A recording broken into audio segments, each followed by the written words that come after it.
You mentioned the NBL. And you've been working with Kai for a few years now. What did that mean for his development? Playing there, playing in a professional league in Australia. Did you see a lot of growth during his time there? Yeah, I did. Honestly, I think he's become more of a pro. Yeah, I did. Honestly, I think he's become more of a pro. Yeah, I did. Honestly, I think he's become more of a pro. I think he got a real pro experience. And I think the other thing, that entails a lot, right? Like taking care of your body. He comes in as he foam rolling and stretching and just, kind of knowing what it takes to be a professional and your body is your tool. I think he also had to grow up some, right? Like both from a physical standpoint and just like playing time, right? Like how do you deal with adversity and you're not playing when you want to, or you feel like you're earning it in practice, but that guy's the guy that's getting paid all the money. So he needs to play. And so, just kind of understanding what those dynamics are was big.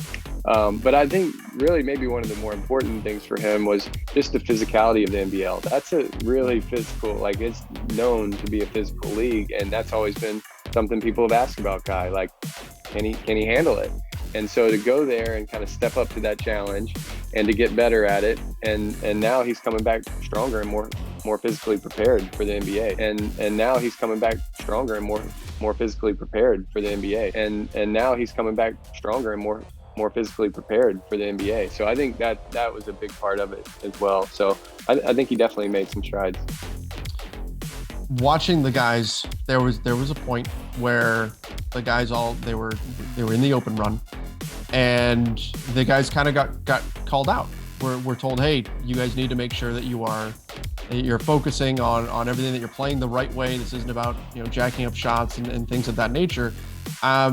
It felt like there was a general sense of we need to all stay focused on getting better. That's the goal. That's why we're all out here. And what stood out to me was the players holding each other accountable in that effort. How do you foster that in your system?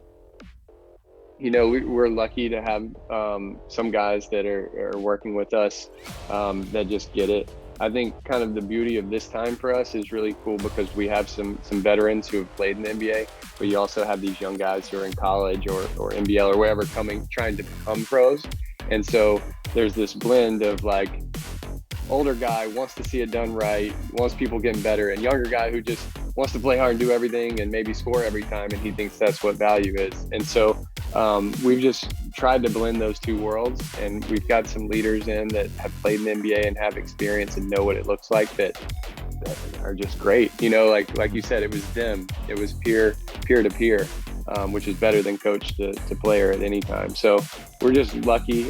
We do talk to the vets and say, look, this guy or these guys could really benefit from hearing your voice. Like I've been saying this, but you saying it's different. So we'll plug that here and there, but it's just the nature of good leaders, good players who have been through it before. Last thing, what can you tell us about the Skill Factory? What its inception? What's the goal? What's the success that you've had there? What kind of information can you give us about the Skill Factory itself? Sure, yeah. The Skill Factory has been around for 10 years. Really started as like a youth kids kind of training organization like most do. My partner and I kind of saw it as an opportunity to create what we thought was going to be the U.S.'s first full academy. So when you think about those academies and club programs in Europe that go from entry level 4 or 5 year olds all the way up through pro. And so we started building towards that. And so now we have little kid, camps and programs and training and skill development, but we also have club teams that compete year round. We have an EYBL program, so we compete on the Nike circuit. We also have a true high school team, as well as post-grad programs. We then do pre-draft training. We work with a lot of pros, so we train NBA players, pre-draft guys. And so what we tried to do is create the full academy from youth to pro, and then also allowed, as you know, there's a lot of just disconnect in youth basketball. So when you talk to a 14, 15, 16-year-old kid in basketball, they got this trainer over here, this high school coach, that AAU coach, this, and it's just a lot, right? And so we wanted to create not necessarily the year-round model, because we do believe in rest and recovery, but the same family kind of owning that that program. And so like if you're in the Skill Factory program, you could play your high school basketball with us and develop through that season, get your rest, but also continue your development with our EYBL team. And so like we've got one kind of plan and vision all going in one direction instead of, I played the 4 in high school, but I'm a point guard in AAU. So, I think that's kind of the goal, and to help people, and ultimately just help the players get better. That's what the fun is. Right. That's the important part for development and everything, is just having that consistency. So very impressive stuff from what I saw when I was out there. Jeremiah, thank you so much for coming on here. I truly appreciate it. And this has been great getting to catch up with you. Absolutely. Thank you so much. But that wingspan, how critical is that for his development, and how unique does that make him in terms of the players that you've seen? When he puts that ball out, I mean, nobody can touch him.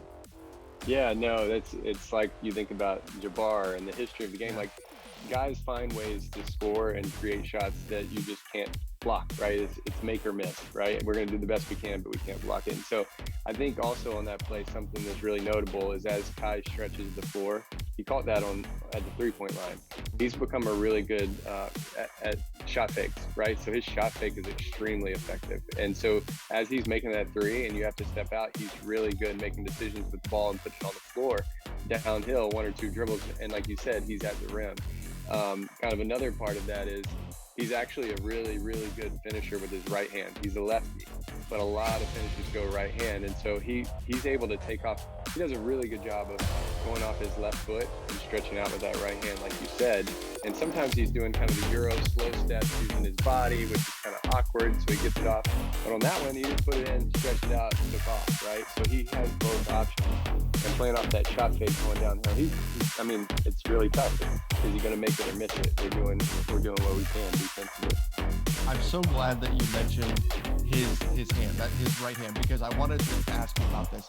I was talking with his dad, with Irvin, and we were talking about being left-handed and the kind of advantages that can have.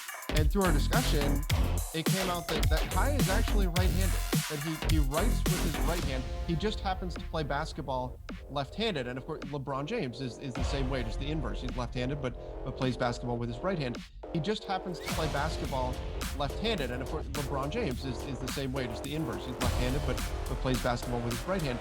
Is that an advantage for Kai, that he tends to do things with his right? Like, does that make his offhand stronger compared to a typical player, or is there maybe no impact?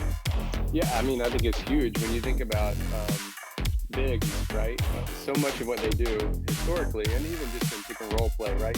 They're playing around the rim. They're in the lane, right? Even those little short roll floaters. And to have the option to go with either hand is critical. It's huge, right? Like, you're not getting your shot blocked, by trying to shoot with your inside hand. And so I think that's really big for him. I think he's actually even going to have go-to moves on the block with his right hand, because he's just so comfortable either way.